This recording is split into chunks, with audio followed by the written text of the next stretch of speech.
Welcome to the channel. My name is Matthias. Today, we're going to focus on a character that's getting the spotlight in X-Men 97, the second season.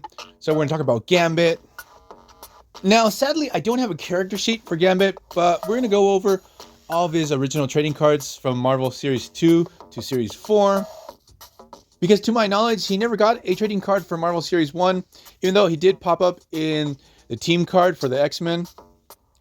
So we can see the early evolution of Remy, because back then, he sort of filled in for Longshot on the team for the acrobatic character that was a ladies' man.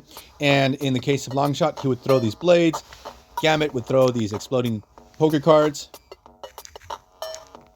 Now, in his trading card from Marvel Series 2, you can see that his strength is 1. He's one of the very few characters that has such a low level of strength. Speed 2, agility 3, stamina, durability, and intelligence 2.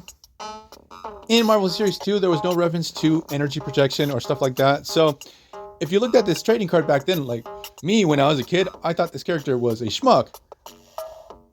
Now in Marvel Series 3, his strength is 2, so he got an upgrade there. Intelligence 2, energy projection 3, mental powers, he doesn't have any, fighting ability 5, speed 2. But then we had the X-Men trading card series illustrated by Jim Lee, where his representation of Gambit is incredible. He looks fantastic. He had the same stats, but he got an upgrade in his energy projection from 3, it went to 4. And then we had Marvel Series 4, which personally, that trading card series, I freaking hated. The cards on the back, outside of some key stats, had very little information on any of the characters.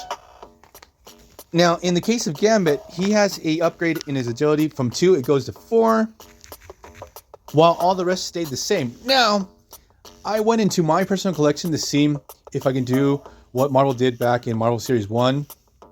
And they would give you all the battles that that particular character had up until that moment, with the wins, losses, and ties. Now, within my collection, I only have 25 battles with Gambit solo.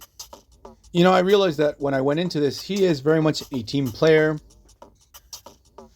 And I'm working off my personal collection, so I'm missing most of Gambit's solo series, and he had a couple mini-series come out in the 90s, which I don't have. And he's very similar to Hawkeye, that he has fought many different characters over the years, but he doesn't have too many repeats.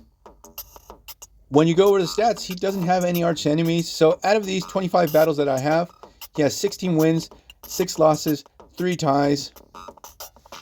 Now for his defeats, he has been clobbered by Apocalypse, Captain America, Cable, Multiple Man, North Star. And for his victories, he has defeated Colossus, Wolverine, Quicksilver, Hawkeye, the Marauders, Zaran, Bartok, Executioner, Fireball, Crossbones. And I just realized we have 2 characters that have 2 repeat battles against Gambit. One is Angel with a victory and a tie. That with Archangel, that we're going to do a video on it, they said up for many years that if Warren ever found out that Gambit is the one responsible for creating or actually choosing the members of the Marauders, he was going to totally want to take vengeance on Gambit, because obviously the Marauders are the ones responsible for Warren losing his original wings. And in the back end of the Gambit solo series, we had this issue that was going to be dedicated to this final confrontation between Angel and Gambit, and it went nowhere. It felt like a wasted opportunity. And the other repeat character that Gambit has gone toe-to-toe against is Juggernaut. So we have a loss and a tie here. The defeat is probably at the beginning of the Onslaught crossover, where Gambit and Bishop tried to take on Juggernaut, and obviously they were destroyed. And the tie, at least I don't remember when that took place. Now, one last thing I want to talk about Gambit is that for a brief time he had become the Horseman of Death. He looked so cool, and he was a total badass as one of Apocalypse's horsemen. But that particular story arc really sucked. But the interesting thing is that Gambit was one of the few characters that was converted by Apocalypse, and for a long time, like Archangel, he had to wrestle with the fact that his death persona would take over every once in a while. And I found that to be pretty cool, even though I traded away most of those issues, that particular era of X-Men. So we're going to leave this video here. I hope you guys liked it. See you guys next time. Bye.